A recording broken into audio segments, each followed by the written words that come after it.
오늘 함께 나눌 말씀의 제목이 증인입니까? 구경꾼입니까? 입니다. 자, 오래전에 김양재 목사님에게 한 나이 많은 권사님의 연락이 왔다고 합니다. 그 권사님이 연락하신 이유는 지금 아들이 위독해서 사경을 헤매고 있는데 와주셔서 병상에서 영접 예배를 드려주면 좋겠다는 거예요. 다만 내 아들의 식구들이 불편해하니까 아무도 없을 때 그때 좀 와달라고 부탁을 했습니다. 그래서 전화를 끊자마자 목사님이 불이 나게 병원으로 달려갔어요. 근데 마침 이 권사님 외에는 다른 가족들이 보이지 않아서 예배를 이제 시작하려고 하는데, 그런데 갑자기 이 아들의 아내와 식구들이 들이닥쳤어요.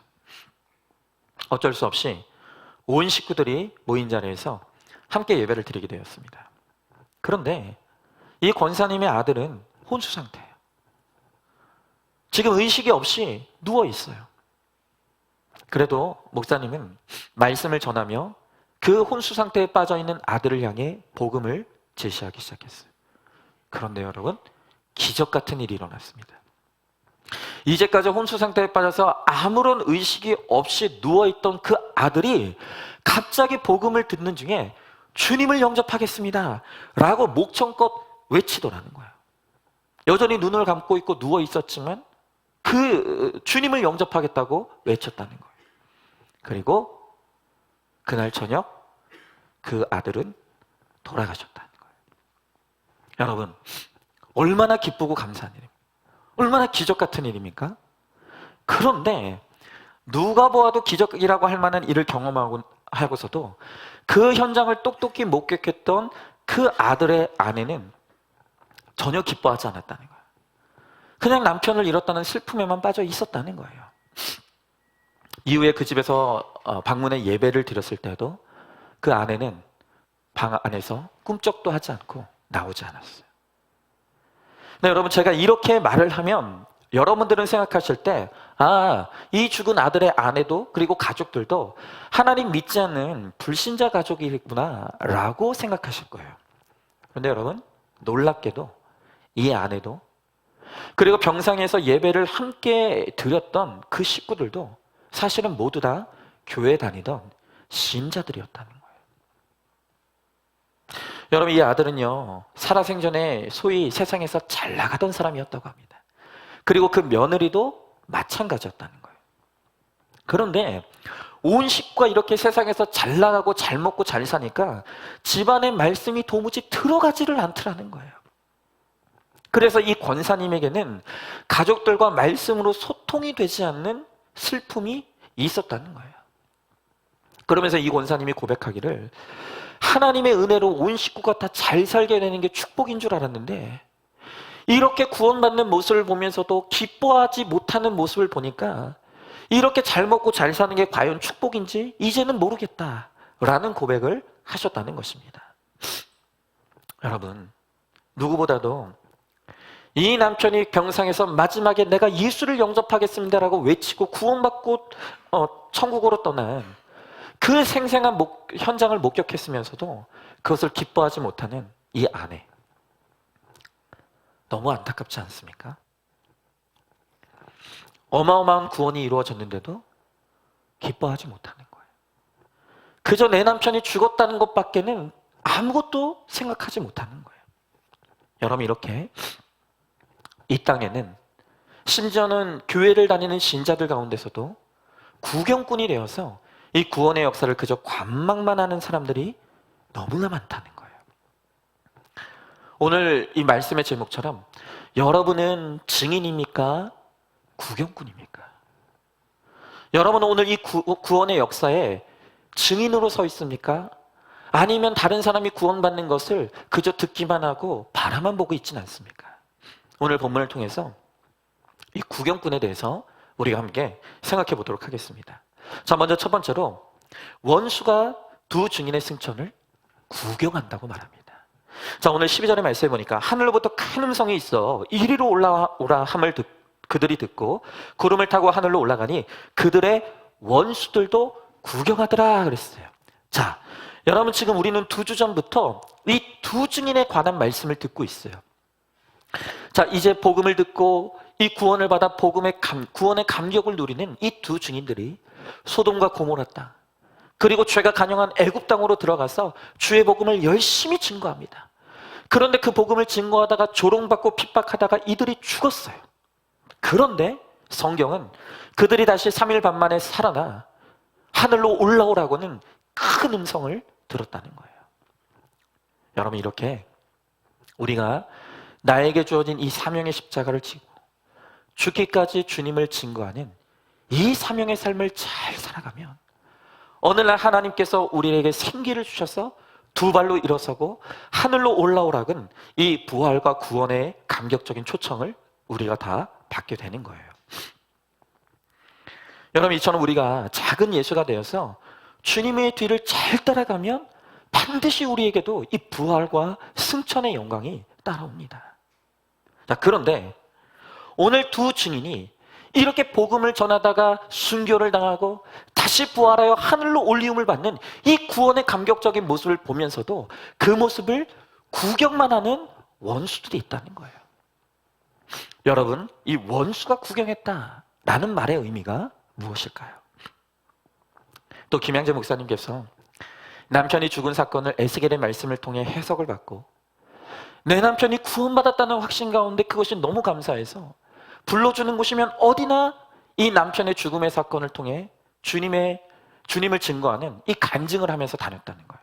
그런데 그렇게 김양재 목사님께서 수십 년 동안 이 남편의 죽음을 간증으로 고백하며 이렇게 하다 보니까 이 간증을 듣는 사람들이 딱 두 부리로, 마치 모세의 홍해처럼 딱 두 부리로 싹 갈라지더라는 거예요. 한 부리는 이 간증을 통해 구원의 비밀을 깨닫고 하나님께 영광을 돌리며 구원의 자리로 돌아오는 사람. 그런데 또 한 부리의 사람들은 그 간증을 들으면서 너무 무섭다고, 나도 이 간증 듣다가 내 남편도 죽으면 어떡하냐고, 그러면서 과부된 게 뭐가 그렇게 자랑이냐고 그 얘기를 하느냐고 하면서 그저 구경꾼으로 앉아있는 사람들이 있더라는 거예요. 여러분, 바로 이런 두 번째 부류의 사람들이 원수와 같은 구경꾼이에요.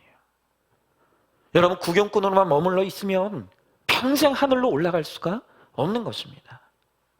사도행전 1장 9절부터 11절의 말씀에 보면 예수님께서 죽으셨다가 3일 만에 부활하시고 하늘로 승천하시는 영광스러운 장면이 기록되어 있어요. 여기에 보면 이렇게 기록되어 있죠. 이 말씀을 마치시고 그들이 보는데 올려져 가시니 구름이 그를 가리어 보이지 않게 하더라. 올라가실 때 제자들이 자세히 하늘을 쳐다보고 있는데 흰옷 입은 두 사람이 그들 곁에 서서 이르되 갈릴리 사람들아, 어찌하여 서서 하늘을 쳐다보느냐? 너희 가운데서 하늘로 올려주신 이 예수는 하늘로 올라가심을 본 그대로 오시리라 하였느니라. 자, 지금 이 장면이 어떤 모습입니까? 예수님께서 부활하시고 하늘로 들려 올려지는 영광스러운 승천의 모습을 제자들이 봤어요. 그런데 그 모습이 너무 아름답고 영광스러워서 제자들이 멍하니 그 멋있는 모습만 쳐다보고 있는 거예요. 그때 멍하니 예수님의 승천하시는 모습만 쳐다보고 있는 이 제자들을 향해 천사가 어찌하여 하늘만 쳐다보고 있느냐? 라고 말하는 거예요.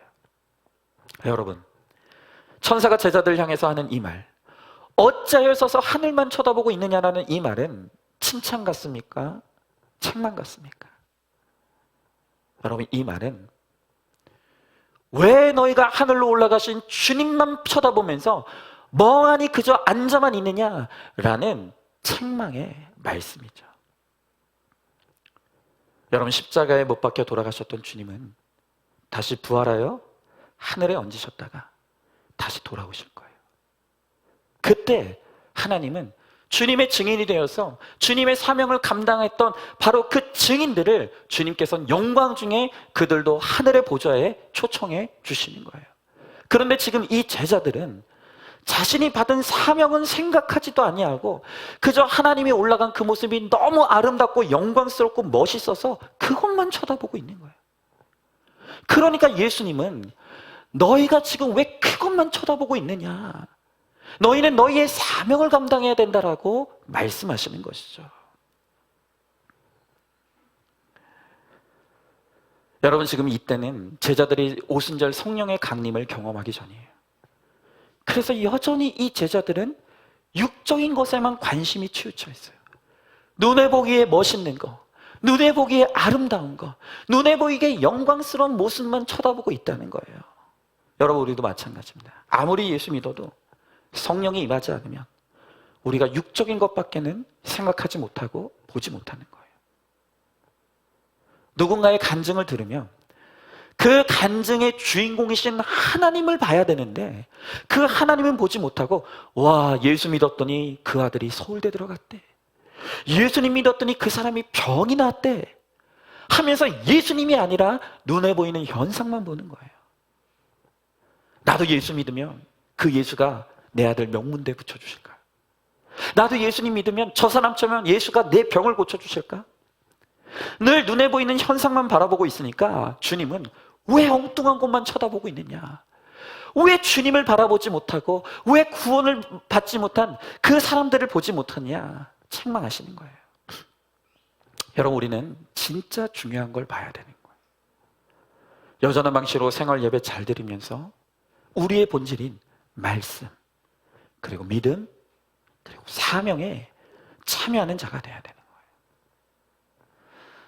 여러분, 우리가 증인의 삶을 살아가고자 할 때 때로는 우리를 바라보는 구경꾼들이 우리를 조롱하고 비웃기도 합니다. 그러나 사실은 남이 나를 조롱하는 것은 그 작은 일이에요.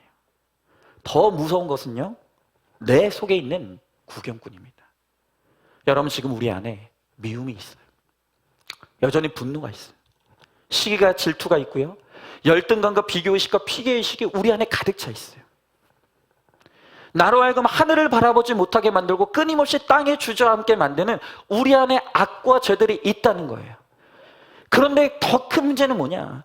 이런 것들이 우리 안에 있다는 게 더 큰 문제가 아니라 내 안에 문제가 있다는 걸 알면서도, 내 안에 악과 죄가 있다는 것을 알면서도 그걸 그냥 바라만 보고 구경만 하고 있는 우리의 모습이 있다는 거예요. 예를 들면 이런 것이죠. 내가 날마다 내 배우자에게 온유한 모습을 보이지 못하고 자꾸 분노해요. 오늘도 짜증냈어요. 오늘도 또 혈기내고 잔소리했어요. 그러면 이제는 우리가 믿는 자로서 왜 나는 이렇게 말씀을 들으며 주님을 믿으면서 가는데도 여전히 나는 이렇게 내 혈기와 내 잔소리와 내 분노를 해결하지 못하는가? 여러분, 하나님 말씀 앞에서 치열하게 고민하고 회개해야 되는 거 아닙니까?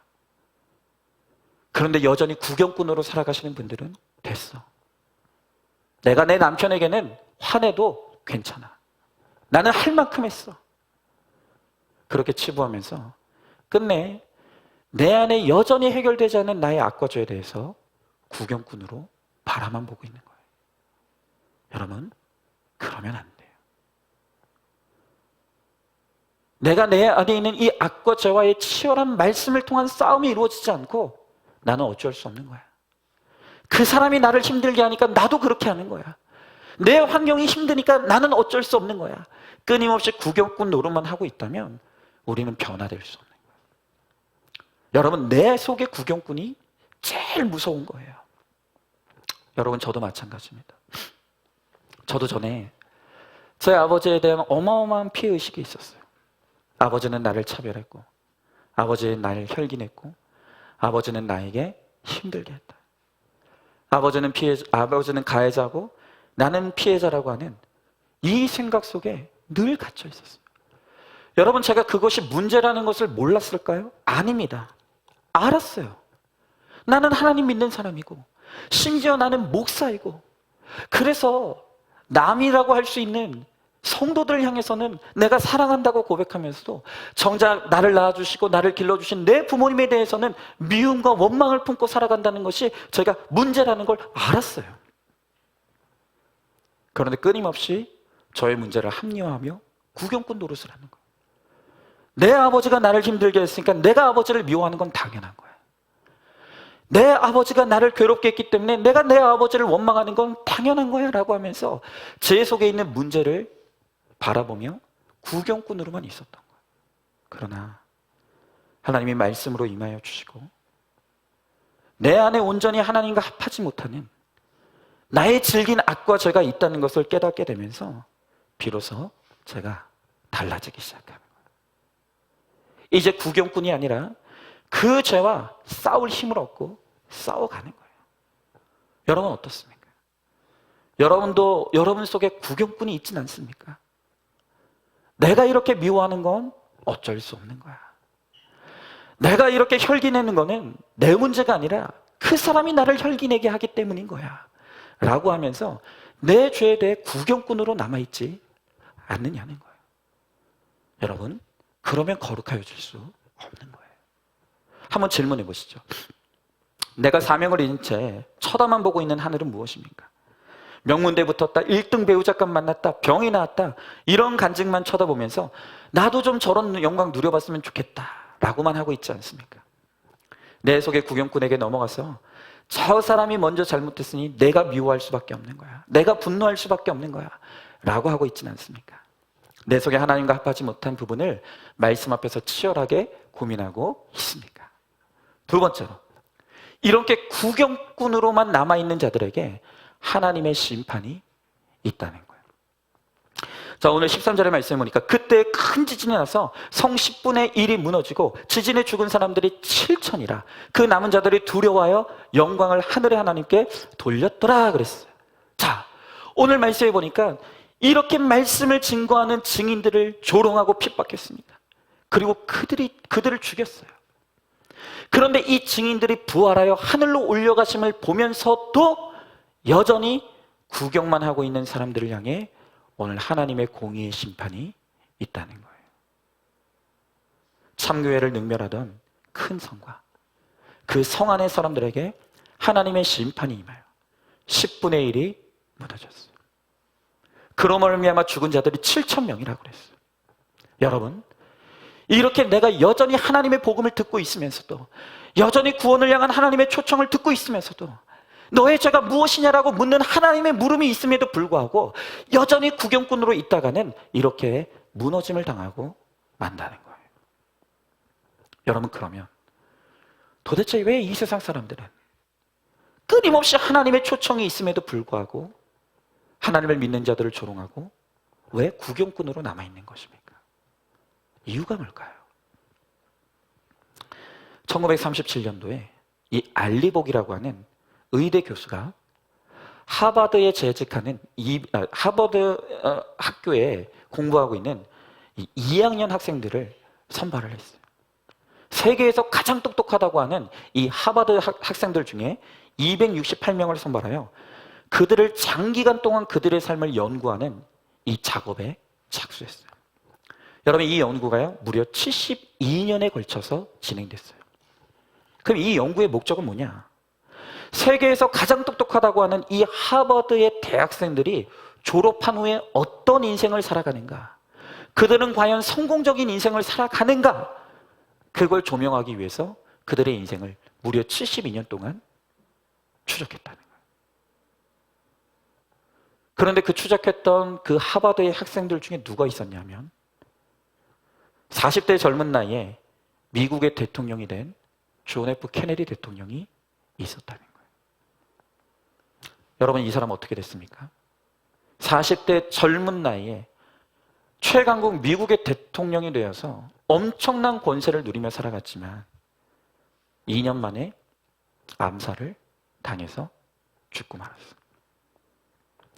그리고 그 이후에 그의 삶을 돌아보니 이 존 F 케네디가 엄청나게 그렇게 음란한 삶을 살아가면서 교만한 인생을 살아갔다는 거예요. 그런데 이 사람뿐만이 아니었다는 거예요.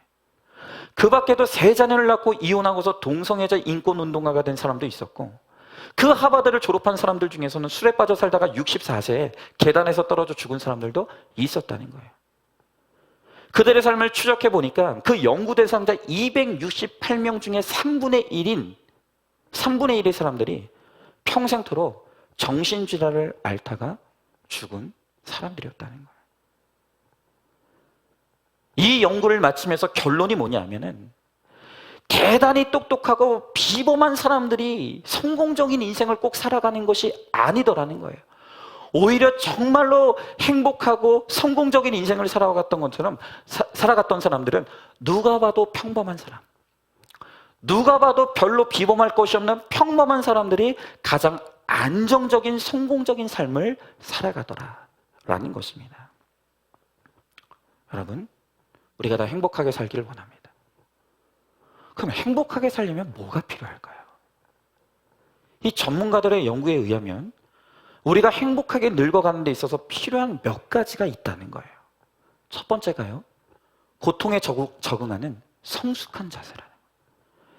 내가 내 인생에 임하는 이 고통을 어떻게 해석하고 대하는지에 따라서 행복이 좌우된다는 거예요. 또 두 번째는 교육, 세 번째는 안정적인 결혼 생활, 그리고 네 번째는 금연, 금주, 운동, 적당한 체중이 행복하게 늙어가는 조건이었다.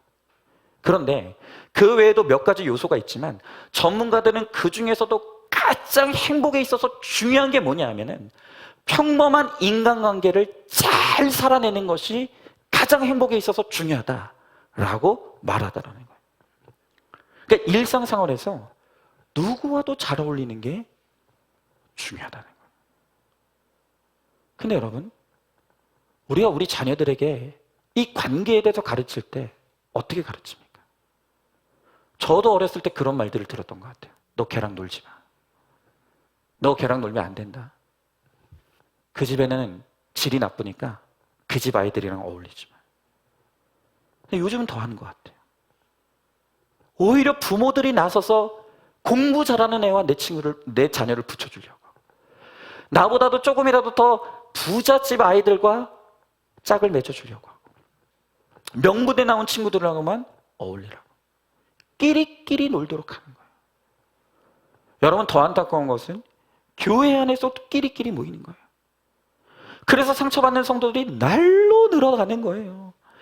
여러분, 제가 목장에서 이제 목장 모임에서 나왔던 이야기들을 이렇게 듣지 않습니까? 여러분, 그런데 여러분들이 목장에서 나누었던 것들을 반드시 우리 목자들이 저에게 이 보고를 해주는데, 여러분 이것을 절대로 나쁘게 생각하시면 안 돼요. 제가 그것들을 들어야 여러분들의 영적 상태를 파악할 수가 있어요.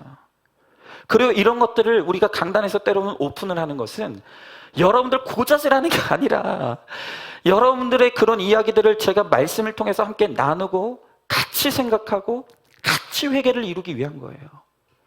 여러분, 그런데 제가 어떤 목장에서 나눈 이야기를 들어보니까 그 목장의 어떤 목원님이 우리 교회가 한참 분쟁 가운데 휩싸였을 때 그때 우리 교회를 왔다는 거예요.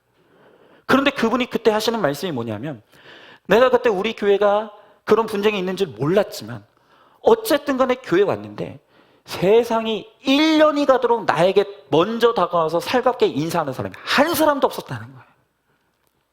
한 사람도 없었다. 그래서 매주 나올 때마다 도대체 이 교회는 왜 나한테 한 사람도 와서 인사해 주는 사람이 없나? 그러면서 그분이 하시는 말씀이, 내가 그럼에도 불구하고 이 교회를 떠나지 않은 게 기적이다 라는 말씀을 하셨다는 거예요. 여러분, 1년 가봐야 나에게 다가와서 인사 한번 해주지 않는 그런 교회, 날마다 그들끼리 끼리끼리 모여서 그들만 알 수 있는 언어로, 그들만이 아는 주제로, 그들만 재미있는 대화를 나누는 그런 교회, 그런 교회가 정말로 건강한 교회라고 할 수 있겠습니까? 예수의 생명이 흐르는 교회라고 할 수 있겠습니까? 여러분, 교회는 누구든지 와서 십자가의 사랑을 배울 수 있는 곳이어야 되는 거예요. 여러분, 우리가 목장에 왜 나가는 줄 아십니까? 여러분, 목장에서 나랑 어울리고 내가 좋아하고 나랑 잘 맞는 사람이 있기 때문에 우리가 목장에 가는 게 아니에요. 여러분, 목장에 가면 거기에는 나랑 맞지 않는 사람들이 있어요. 이해되지 않는 사람들이 있어요. 아픈 사람들이 있습니다. 이상한 사람들이 있어요. 그러나 그 목장 안에서 다양한 사람들이 함께 섞여서 교제 나누고 인간관계를 맺으면서 그 안에서 내가 성장하는 거예요. 넓어지는 거예요. 더 많은 사람들을 이해할 수 있게 되고 더 많은 사람들을 품을 수 있게 되는 거예요. 여러분, 우리가 피상적인 관계에서는 다른 사람을 바라볼 때 이해가 안 돼요. 저 사람 왜 저렇게 말하지? 저 사람 왜 저렇게 행동하지? 저 사람은 왜 저렇지? 근데 여러분, 목장 안으로 들어와서 그 사람의 살아온 세월과 사연과 그 사람들이 경험했던 그 상처들을 들어보면요, 이해가 되기 시작하는 거예요. 아, 저 사람이 살아온 세월의 이야기를 들어보니 저 사람이 왜 저렇게 말하는지, 저 사람이 왜 저렇게 행동하는지, 저 지체가 왜 그렇게 살아갈 수밖에 없는지가 이해가 되는 거예요. 목장은 사람을 이해하는 훈련 장소예요. 목장은 사람을 품는 훈련 장소인 거예요. 여러분, 이렇게 목장을 통해 다양한 사람들과 교제 나누면서 우리의 인간관계를 배워가는 거예요. 그렇게 목장을 통해 주일학교 때부터 힘든 사람, 어려운 사람, 이상한 사람들과 함께하는 그 고통에 저욱하는 성숙한 이 자세를 배워가는 거예요. 여러분, 그러나 여전히 끼리끼리 나는 나와 어울리고 나랑 잘 맞는 사람들과만 살아갈 거야 라고 한다면 절대로 우리를 통해서 한 영혼이 살아나는 역사는 일어나지 못하는 거예요. 여러분, 제가 이번 주 새벽 큐티 설교를 통해 이선 카우치라는 한 소년의 이야기를 제가 나눴었어요.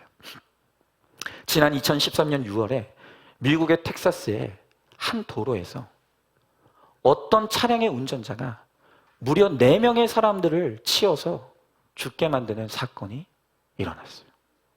그런데 그렇게 사람을 4명이나 치어 죽게 만든 그 운전자가 누구였는지 보았더니 16살밖에 안 된 이선 카우치라는 소년이었다. 근데 더 기가 막힌 게 뭔지 아십니까? 이 소년이 어린 나이에 미성년자에 운전했다는 것도 문제지만 이 소년이 그 차량을 운전했을 때 당시에 기준 허용치보다 3배가량이 더 높은 만취 상태였다는 것이 밝혀진 거예요. 그 미국 사회가 발칵 뒤집어졌어요. 결국 이 소년은 비록 미성년자이지만 너무 큰 죄를 저질렀기 때문에 기소가 됐어요. 법정에 섰습니다. 많은 사람들이 이 소년이 비록 어린 소년이지만 너무 큰 죄를 저질렀기 때문에 중벌을 받을 것이라고 예상했어요. 그런데 여러분, 재판 결과 너무 뜻밖의 결과가 나온 거예요. 법원은 이 소년이 아무런 처벌도 받지 않고 그저 보호 관찰만 명령만 내리도록 무죄 판결을 내린 거예요. 사람들이 깜짝 놀랐습니다. 아무리 어린 아이라도 그렇지, 음주 상태에서 운전을 하다가 4명이나 치여 죽였는데 어떻게 무죄 판결을 내릴 수 있는가? 여러분, 왜 이런 판결을 내렸을까요? 이유가 있었습니다. 이 소년의 변호사가 이 아이는 지금 심각한 병에 걸려 있으며 이 아이가 이런 일을 저질렀던 것은 그의 의지가 아니라 그가 지금 병을 앓고 있기 때문에 이런 일을 저지를 수밖에 없다고 주장했어요. 그런데 그 변호사의 주장을 법원이 받아들인 거예요. 자, 그렇다면 도대체 이 소년은 무슨 병을 앓고 있었을까요? 도대체 무슨 병을 앓고 있었길래 이 어린 소년이 술에 만취가 돼서 운전을 하다가 사람을 4명이나 죽였는데도 무죄 판결을 받게 했을까요? 여러분, 이 소년의 병명은 뭐냐면 부자병이었어요.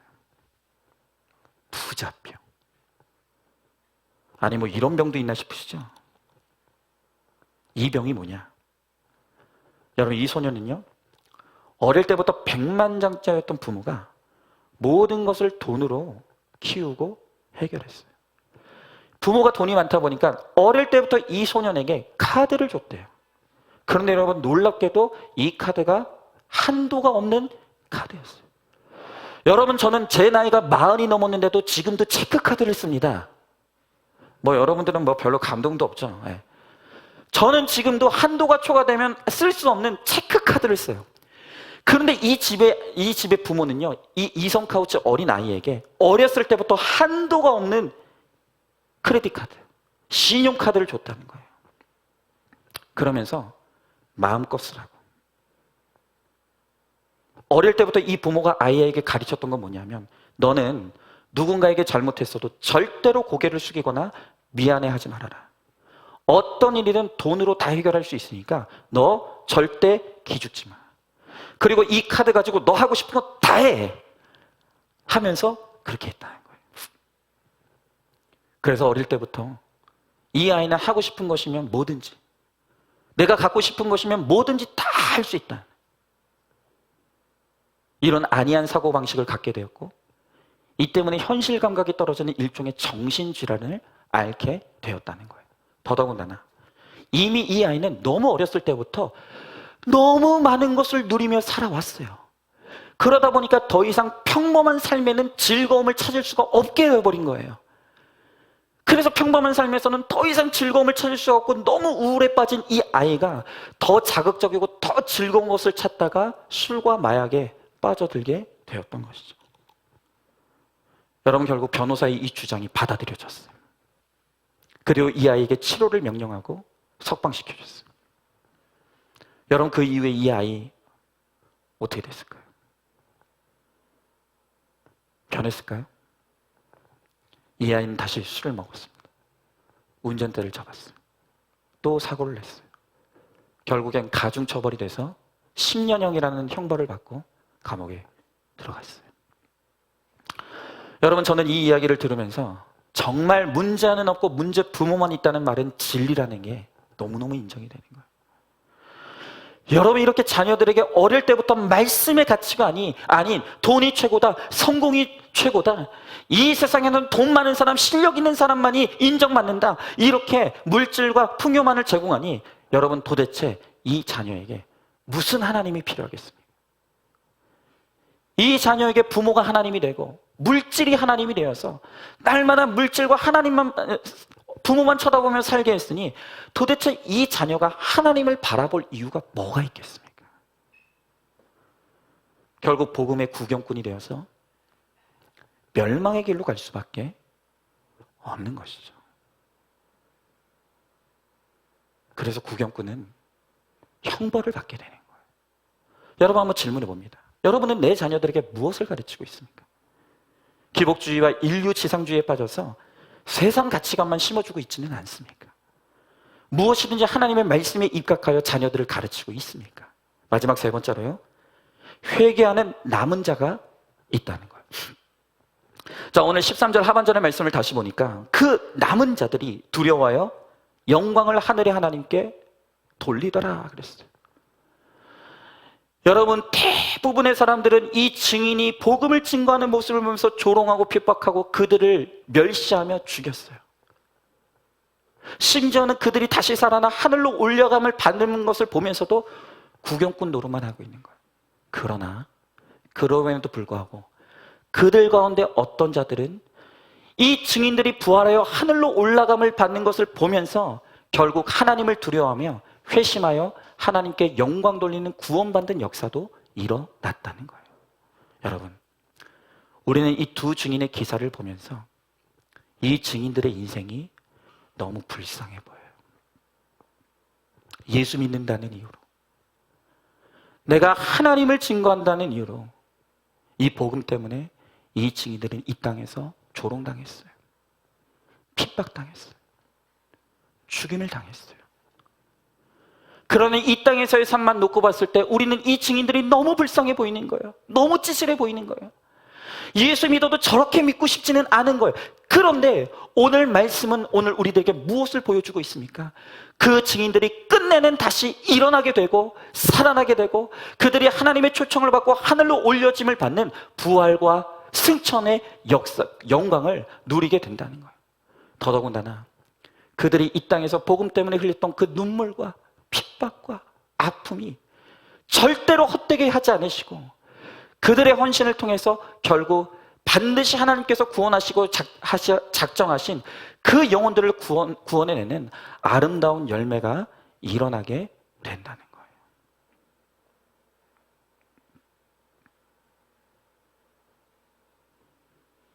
여러분, 이 땅에서 증인으로 살아가는 삶은 분명히 십자가의 삶이에요. 절대 꽃길이 아닙니다. 그러나 그 증인의 삶은 가장 마지막엔 영광스러운 삶으로 드러나는 거예요. 인내로 이 증인의 삶을 살아갔던 사람들은 마지막은 승리가 있고 기쁨이 있고 영광이 있다는 거예요. 여러분, 진짜 불쌍한 사람은 일찍 죽은 사람이 아니라 구원받지 못하고 죽은 사람이에요. 구원받지 못한 자가 하나님의 마음을 가장 아프게 하는 자라는 거예요.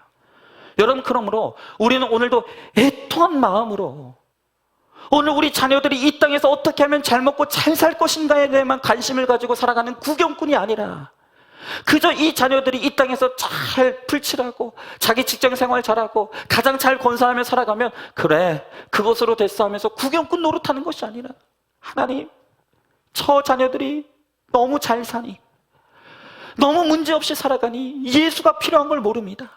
예수를 찾지 않습니다. 주님, 저들을 불쌍히 여겨주시고 하나님, 저들에게 말씀이 임할 수 있도록 은혜를 베풀어 달라고. 하나님 없이 살아가는 자녀들에게 증인의 사명을 감당해야 되는 거예요. 여러분, 그러나 우리가 이 증인의 사명을 감당한다는 것은 말은 아름다운데 사실은 쉽지 않아요.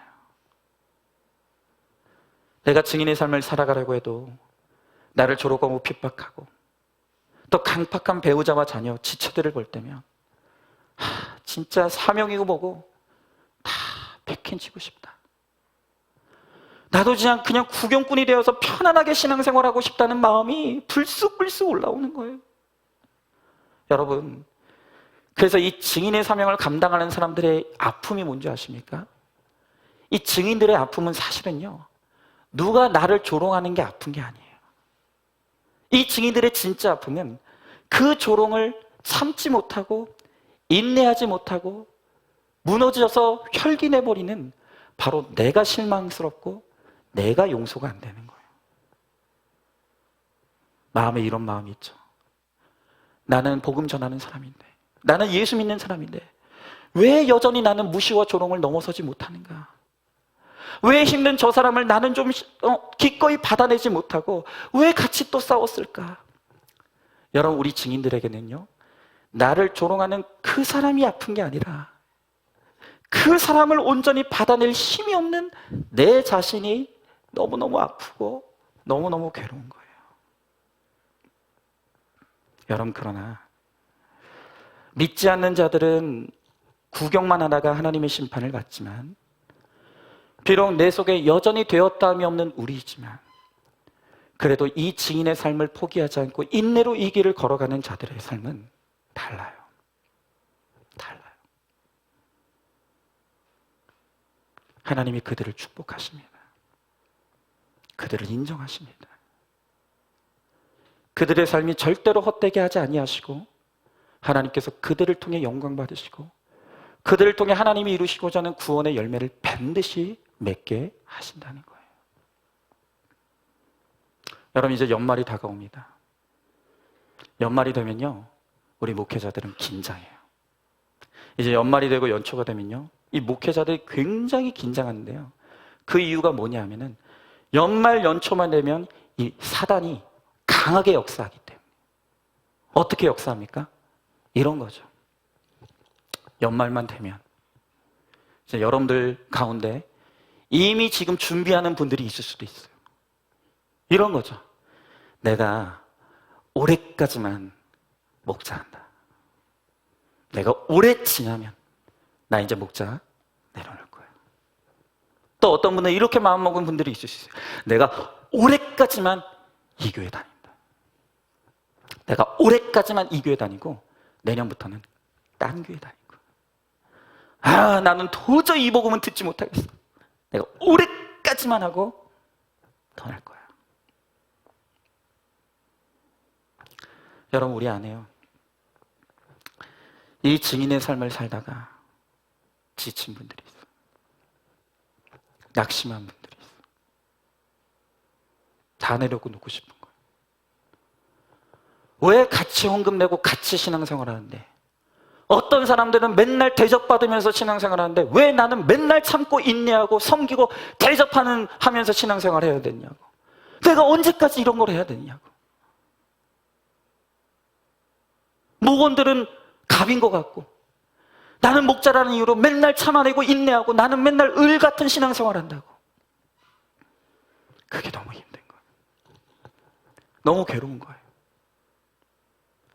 내가 예수 믿는 것 때문에 나도 내 남편하고 좀 이렇게 좀 싸우고 싶고 나도 윽박 지르고 싶고 막 남편 들이받고 싶은데 자꾸 교회 나가서 말씀 들으면 믿는 사람이 참아야 된다, 더 믿는 사람이 낮아져야 된다, 맨날 그렇게 말하니까 너무너무 힘든 거예요. 나는 올해까지만 한다.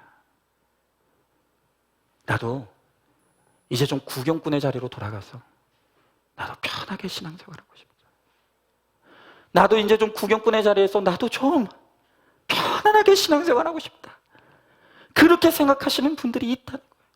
여러분, 오늘 여러분들 가운데 내가 증인의 삶을 살다가 이렇게 마음이 힘들고 지치고 탈진한 분들이 있습니까?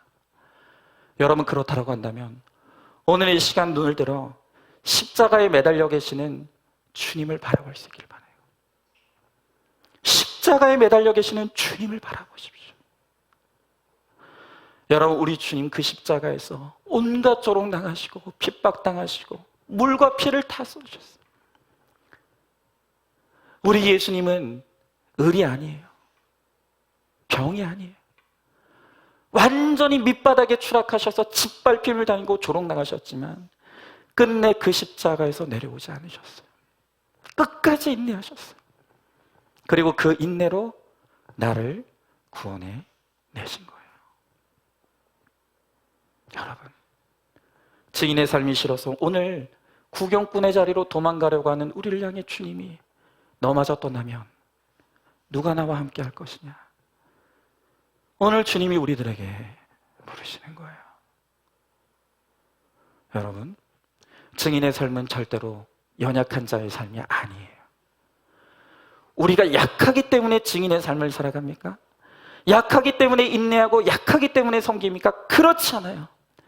주님이 나에게 그러한 은혜를 베풀어 주셨기 때문에, 내가 주님에게 그러한 은혜를 받았기 때문에 내가 그 은혜에 너무 감사하기에 나를 초청하시는 주님의 부르심에 응답하여서 나도 그 주님을 따라 주와 함께 십자가를 지는 제자의 삶을 살아가는 거예요.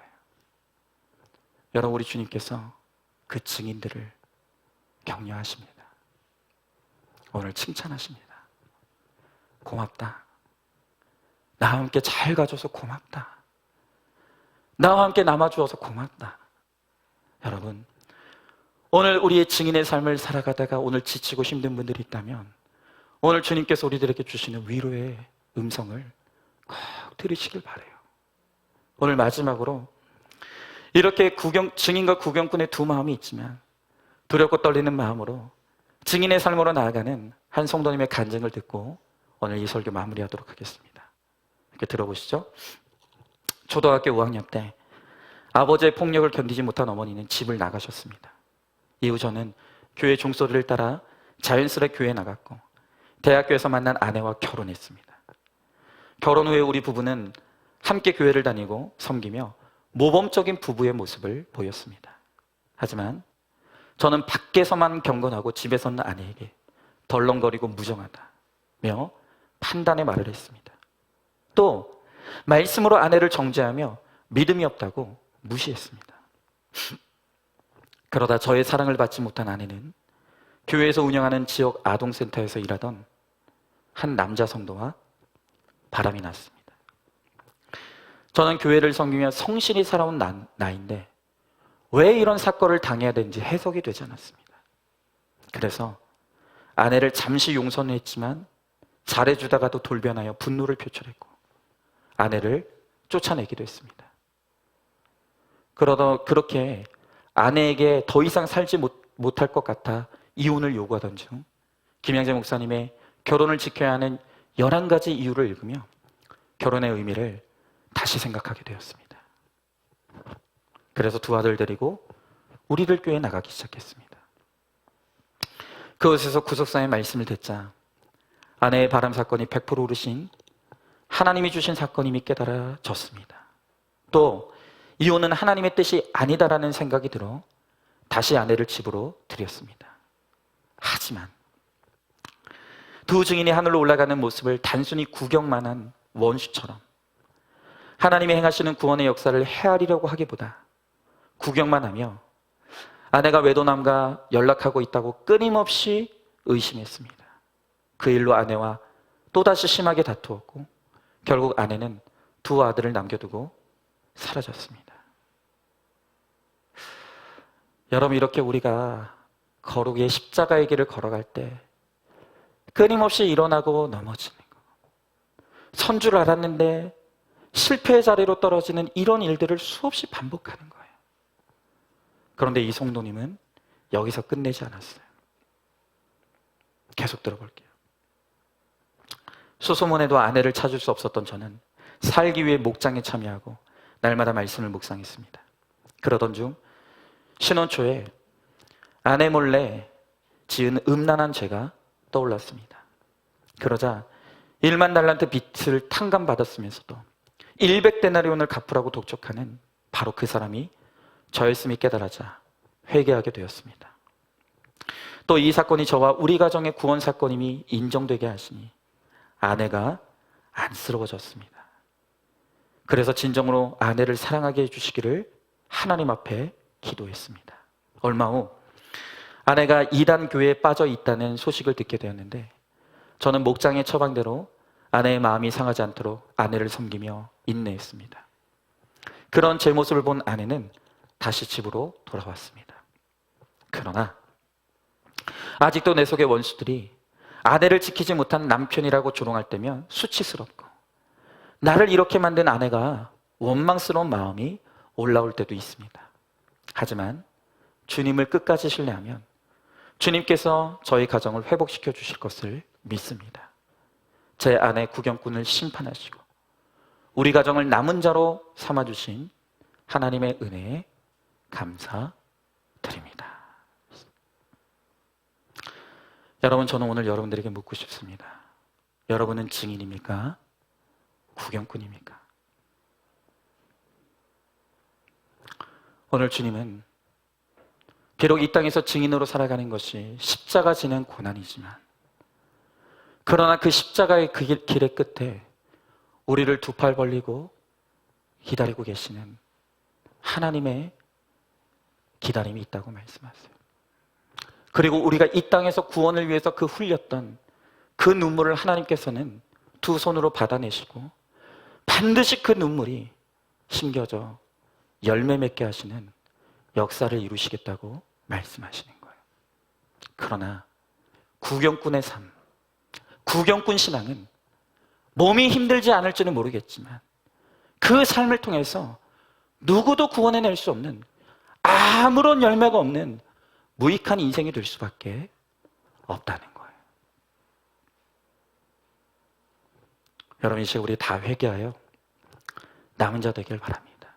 특별히 오늘 우리들 가운데 하나님이 주신 은혜가 있기에 나를 부르시는 하나님의 그 부르심의 사명이 있음을 알기에 오늘도 십자가의 길, 이 증인의 삶을 살아야 하다가 지친 분들, 낙심한 분들, 또 쓰러져 있는 분들, 오늘 시간 말씀으로 주시는 하나님의 위로를 여러분 받길 원해요. 여러분들은 지금 잘 가고 있습니다. 옳은 길을 가고 있습니다.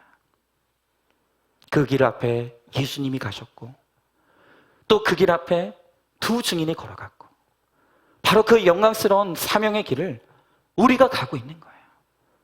여러분, 마지막에 반드시 하나님이 주실 최후 승리, 하나님의 영광이 있음을 오늘 우리가 믿고 오늘 이 증인의 삶을 잘 살아가는 오늘 우리, 그리고 비록 지금 나는 구경꾼의 자리에 있지만 나를 끊임없이 부르시는 하나님의 부르심에 순종해서 오늘 이제 나도 주님께 내 모습 그대로 쓰임받기를 원합니다. 오늘 주님을 위해 함께 십자가를 지고 가기를 결단하는 여러분들에게 하나님의 은혜와 축복이 반드시 임하게 될 줄로 믿습니다. 오늘 이 시간 우리 말씀을 기억하면서 함께 찬양하고 기도했으면 좋겠어요. 여러분, 정말 우리가 이 구원을 위한 십자가의 길을 걸어가려고 하면, 두 증인의 삶을 살아가려고 하면 나를 조롱하고 핍박하는, 아무리 내가 믿음에 적용을 해도 도저히 변화되는 것 같지 않은 그들을 바라보며 지칠 때가 있어요. 그리고 내가 먼저 복음을 들은 자로서 나의 삶을 통해 예수를 보여야 된다는 것을 알면서도 또다시 혈기 앞에 무너지고, 또다시 분노 앞에 무너지고, 또다시 원망과 불평으로 무너지는 나의 연약함을 보면서 우리가 정말로 너무너무 괴로울 때가 있습니다. 오늘 혹시 여러분들 가운데 난 더 이상 증인의 삶을 살 수 없다, 나에게는 이 십자가 너무 무겁다, 그래서 나도 이제 구경꾼이 되어서 편안하게 신앙생활 좀 하고 싶다, 그렇게 생각하는 분들이 있습니까?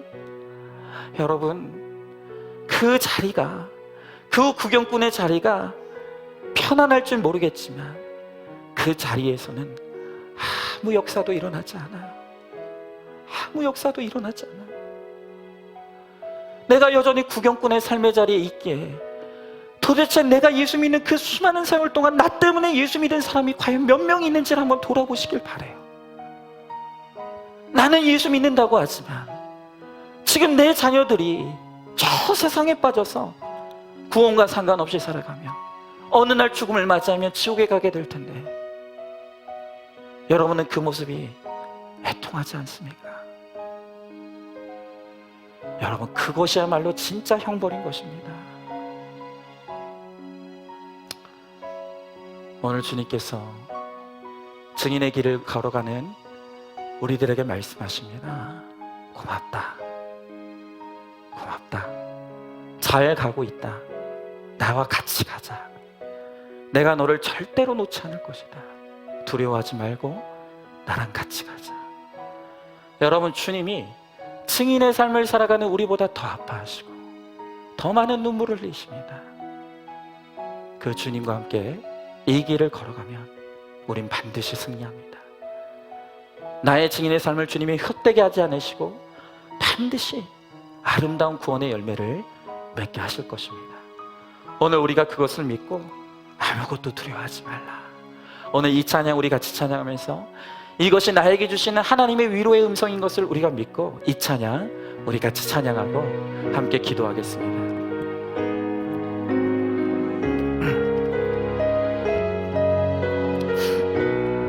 우리 함께 찬양합니다. 아무것도 두려워 말라. 주 나의 하나님이 지켜주시네. 놀라지 마라, 겁내지 마라. 주님 나를 지켜주시. 우리 같이 한 번 더 찬양합니다. 아무것도 두려워 말라. 주 나의 하나님이 지켜주시네. 놀라지 마라, 겁내지 마라. 주님 나를 지켜주시네.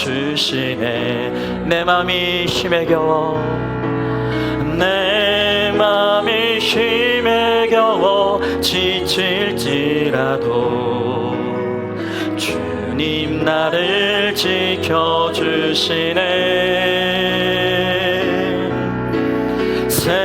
세상의 험한 풍파 몰아칠 때도 주님 나를 지켜주시네. 아멘. 주님은 나의 산성, 주님은 나의 요새, 주님은 나의 소망, 나의 힘이 되시뇨. 우리 한 번 더 찬양합니다. 아무것도 두려워하지 말라. 아무것도 두려워 말라. 주 나의 하나님이 지켜주시네. 아멘. 놀라지 마라, 겁내지 마라. 주님 나를 지켜주. 내 맘이 힘에 겨워 지칠지라도, 내 맘이 힘에 겨워 지칠지라도 주님 나를 지켜주시네. 세상의 험한 풍랑 몰아칠 때도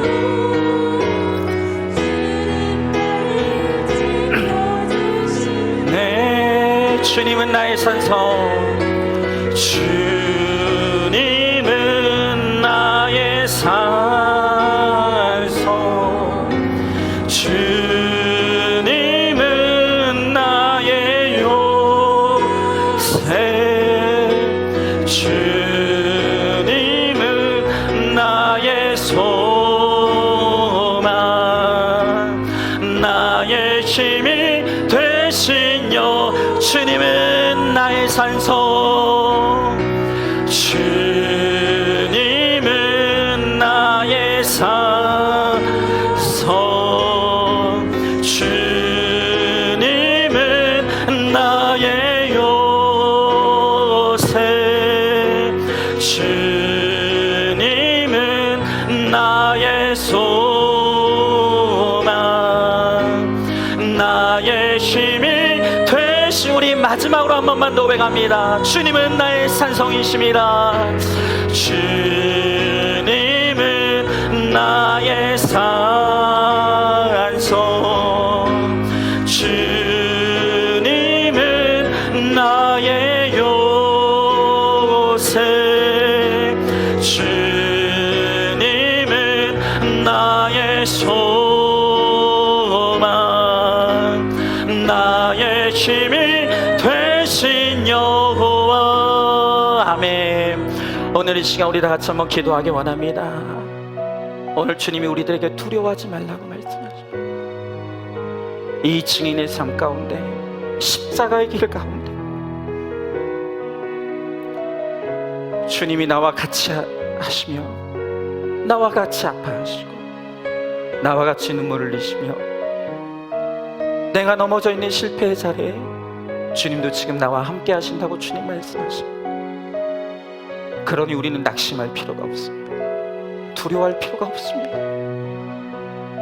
주님이 나와 함께 하시기에 우리는 다시 일어날 것이고, 우리는 우리의 두 발로 이 길을 갈 수 있습니다. 그리고 이 길 끝에 나의 이 증인의 삶을 다 감당하고 주님 앞에 선 우리를 두 팔 벌려 안아주시고, 고맙다, 고맙다, 나와 함께 해주셔서 고맙다, 내가 너를 통해서 반드시 구원의 열매를 맺게 하실 것이다.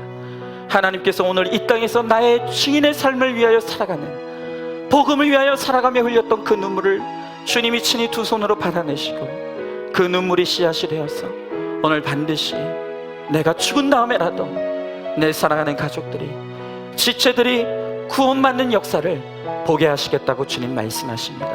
여러분 지쳐 있습니까? 십자가에 달려 계신 주님을 바라보시길 원합니다. 나의 한 사람의 구원을 위해서 끝까지 그 십자가를 포기하지 않으신, 그 십자가에 신음하시는 주님을 바라보길 원합니다. 그 주님 안에서 위로를 찾으시고 소망이 있음을 바라보시고, 그 주님과 함께 내가 죽고 그 주님과 함께 내가 부활하여 주의 영광에 들어갈 것을 믿고, 오늘도 이 길을 벗어나지 아니하고 끝까지 우리가 함께 이 길을 걸어가길 원합니다. 여러분, 특별히 오늘 여러분들 가운데 나는 두렵다고, 나는 알 수 없다고, 이 구경꾼의 자리에 머물러서 이 길에서 벗어나지 않겠다고 여전히 강박한 모습으로 서 있는 분들 있지 않습니까? 여러분, 이 시간 하나님의 초청을 받아들이시기로 원합니다. 이왕 한 번뿐인 인생, 잠시 있으면 떠나갈 우리 인생, 아무것도 하지 않다가 녹슬어 없어지는 의미 없는 인생이 아니라 주와 복음을 위해, 하나님의 영광을 위해서 한 번뿐인 이 인생 정말 멋있게 후회함 없이 쓰임받다가 달아 없어지는, 하나님, 그런 의미 있는 인생이 될 수 있기를 원합니다. 나는 할 수 없을 것 같지만 하나님이 나와 함께 하시면 나도 능히 감당하게 될 것을 믿습니다. 오늘 이 시간 주님이 부르심에 순종하면 주님이 반드시 나에게 힘을 주시고 능력을 주시고 나와 함께 하시겠다고 약속하십니다. 오늘 이 시간 우리 말씀을 기억하면서 함께 기도하며 나가도록 하겠습니다. 기도하겠습니다. 사랑의 은혜가 충만하신 하나님 아버지, 주님에게 한 사랑과 은혜를 감사드립니다. 주여, 나의 하나님 아버지, 이 증인의 삶을 살아가다가 때로는 초롱이 올 때가 있습니다. 핍박이 올 때가 있습니다. 어려움이 올 때가 있습니다. 하나님 아버지, 내가 너무나 연약하여서 도저히 감당할 수 없어 하나님 아버지 낙심할 때가 있습니다. 정말로 주님이 내 손을 잡고 계시는지 하나님 아버지 믿어지지 않아서 때로는 하나님 아버지 불신의 마음을 보일 때도 있습니다. 그런 하나님 아버지, 오늘 주님은 말씀을 통하여서 내가 너와 함께하고 있다, 두려워하지 말아라, 내가 너와 끝까지 같이 갈 것이다, 나와 함께 가자, 주님 우리에게 말씀하십니다. 주여, 나의 하나님 아버지, 오늘 이 증인의 사명 감당하다가 낙심한 우리 성도들이 있습니다. 무너져 내린 성도들이 있습니다. 지쳐있는 우리 성도들이 있습니다. 주여, 나의 하나님 아버지, 말씀으로 위로하여 주시옵시고, 주여 하나님 아버지 다가가 주시옵시고, 그래서 정말 하나님 다시 한번 하나님 아버지 감당할 힘을 얻고 하나님 아버지 주와 함께 하나님 아버지 이 십자가의 길을 잘 걸어갈 수 있도록 주여, 나의 하나님 아버지 함께하여 주시옵소서. 주님 은혜 베풀어 주시옵시고, 이 증인의 삶의 끝에 하나님 아버지의 영광이 있음을 알게 하여 주시옵시고, 그래서 하나님 아버지 우리가 흘린 이 눈물이 헛되게 하지 아니하시며 하나님 아버지 우리의 눈물을 통하여서 아름다운 구원의 열매를 맺게 하실 그 하나님의 은혜를 우리가 믿고 소망하며, 오늘도 하나님 아버지 내게 주어진 나의 십자가를 지고 오늘도 주와 함께 하나님 기쁘고 감사하게 하나님 아버지 이 길을 잘 걸어갈 수 있도록 주여, 나의 하나님 아버지 함께하여 주시고, 주님 역사하여 주시옵소서. 하나님 아버지 함께하여 주시옵시고, 하나님 위로하여 주시옵시고, 주님 아버지 감당할 힘과 능력을 우리들에게 허락하여 주시옵소서. 주님 믿사오니 주여 하나님 아버지 함께하여 주시옵소서. 감사합니다. 주님, 하나님, 주님께서 죽어 마땅한 지옥에 떨어져도 할 말이 없는 저를 구원하시고 도저히 소망할 수 없었던 이 목사의 사명의 자리로 불러주셔서 이 사명을 감당하게 하심을 감사드립니다. 하지만 때로는 이 목회의 사명이 너무 무거울 때가 있습니다. 내가 정말 이 사명을 감당할 자격이 있는 자인가? 혹시 나 때문에 우리 성도들이 더 행복하게 신앙생활을 할 수 있는데 내가 걸림돌이 되고 있는 것은 아닌가? 내 마음이 지치고 힘에 겨울 때가 있습니다. 정말로 내가 이 길을 잘 가고 있는가?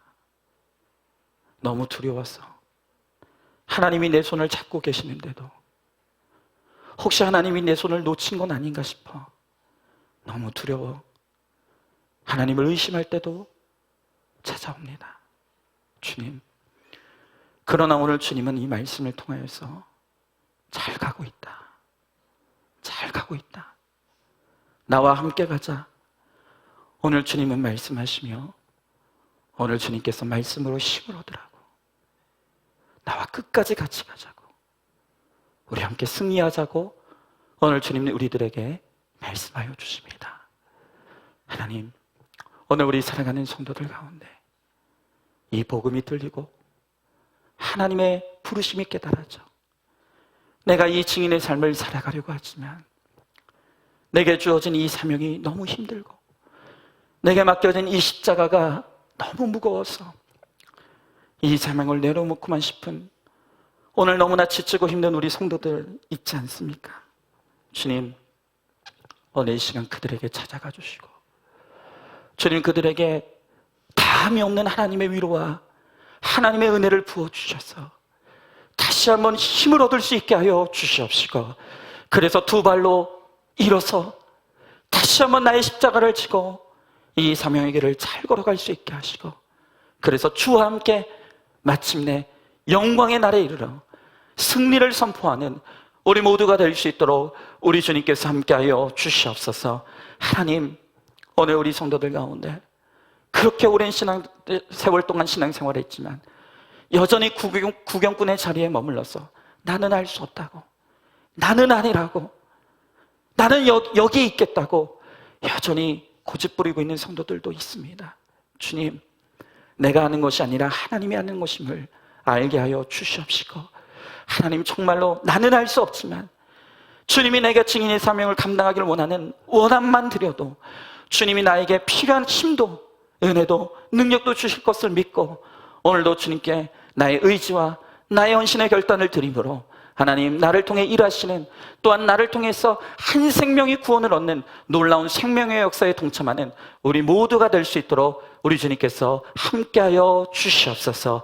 반드시 그렇게 하여 주실 줄 믿사오며 사랑이 많으신 우리 예수님 이름 받들어 기도드리옵나이다. 아멘. 이제는 우리 주 예수 그리스도의 은혜와 하나님의 사랑과 성령의 교통하심이, 이제는 구경꾼의 자리에서 일어나 주님의 부르심에 순종하여 두 증인의 사명으로 나와 주와 함께 끝까지 십자가를 지고 이 사명 감당함으로 나를 통해 내 가정의 구원이 이루어지는 것을 바라보며, 또한 우리 지체들이 변화되는 모습을 바라보며 하나님께 영광 돌리며 주의 영광에 동참하기를 소망하는 사랑하는 모든 성도들 머리머리 위에 이제부터 영원토록 함께 계실지어다. 아멘.